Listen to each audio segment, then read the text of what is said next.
Hello viewers, you're welcome to another one on your favorite show, Nesika Show, and of course I am your favorite host, Nesika. On today's show, I want us to look at the part 2 of these infertility issues.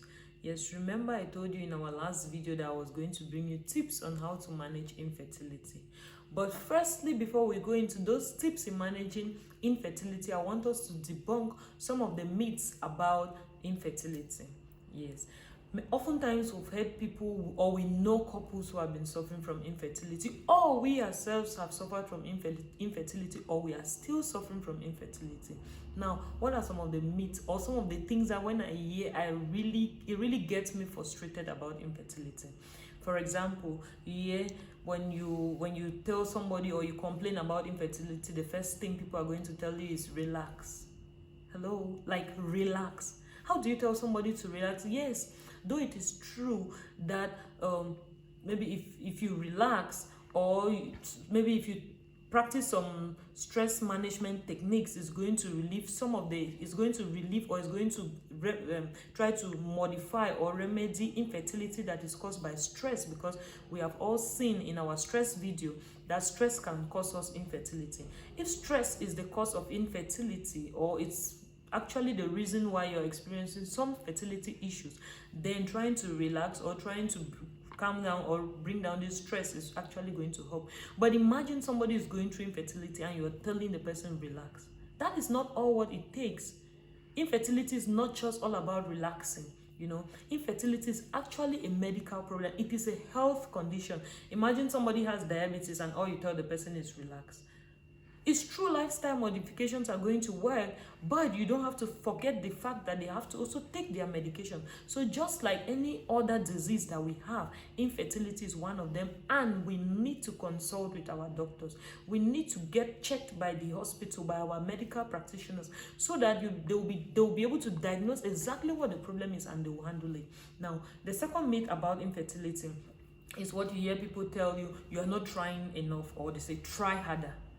Hello, imagine do you know what it means to tell a couple that they are not trying enough, they are not working enough? When you tell somebody you need to try harder, I think we're actually just considering what happens between the sheets. But fertility issues goes beyond what happens between the sheets. It goes beyond the act of sex alone. When it comes to fertility issues, remember that the man is involved, the woman is involved. We have reproductive systems that are involved. A lot of things can go wrong at some point in time. So how do you get to tell somebody you're not trying enough?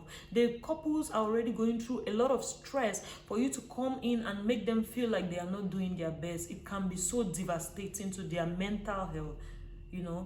Then another thing you hear some people will tell you about infertility: when a couple says they're having infertility, you hear a lot of people will tell you that infertility is a woman issue.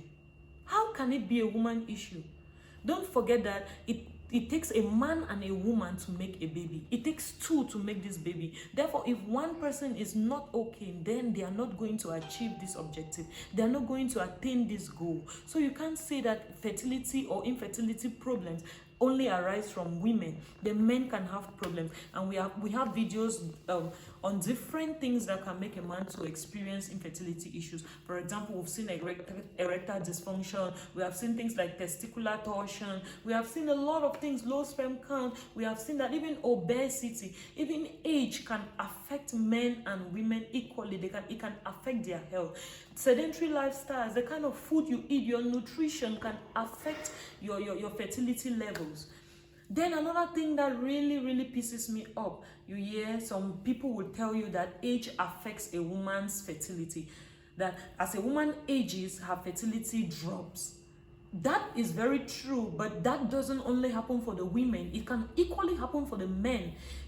As a man equally ages, his fertility levels too drop. It is true that they don't stop producing the sperms, while a woman can get to menopause. But because you produce sperm doesn't mean that those sperms are as healthy as when you were in your 20s or when you were in your early 30s. The fertility level is definitely going to drop. So age affects both men and women.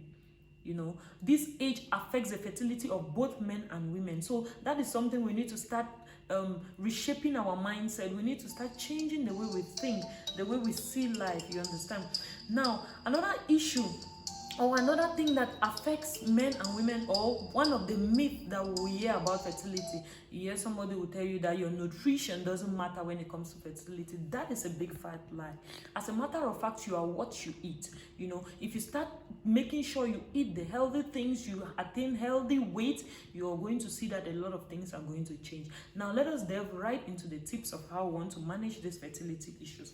The first thing I want you to know that infertility is a problem, is a medical condition, and it is a disease that needs to be handled properly, taken care of, and managed properly. What are some of the ways that we're going to manage it? We have two things. You can either go through surgery, where maybe if it is caused by fibroids or endometriosis or whatever could be the case, or ovarian cyst or many of those things, if that is the case, then you may want to go through surgery so that the cause can be removed, and then you start experiencing fertility issues. You understand? Now, another thing you may want to do is, we have seen that age can affect it. Those are things that you cannot modify. Smoking can also affect your fertility. Excessive alcohol can affect your fertility levels. Therefore, you may want to cut down on alcoholism. You may want to reduce tobacco intake. You may want to reduce the consumption of some drugs so that you're going to experience better fertility issues. And don't forget that you may also want to consider eating healthily. You may want to incorporate a lot of healthy things into your nutrition. So I hope that you've learned some tips. I hope that you've learned some things. And don't forget that proper medication, some medications can actually be prescribed to the couple to boost their fertility. So I hope you've learned something, and don't forget to put your comments down the comment section, because we'll be waiting for you for your own ideas and any questions that you may have. Don't forget to subscribe to the channel, and don't forget to turn on your notification button. Thank you very much. I'm your favorite host, Ika. Bye bye.